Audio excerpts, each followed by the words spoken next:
পড়লো রাজার ঢঙে। উড়ে গিয়েছে।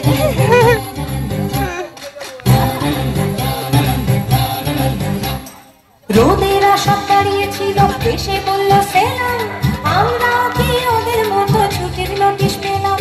রোদের আশা দাঁড়িয়েছিল, এসে বলল সেলাম, আমরা কি ওদের মতো ছুটির নোটিশ পেলাম? সেটাই বলল নতুন রানীর রং করেছ কালো, তাই তো দিদি বেজায় চোটে চলে যায় ভালো।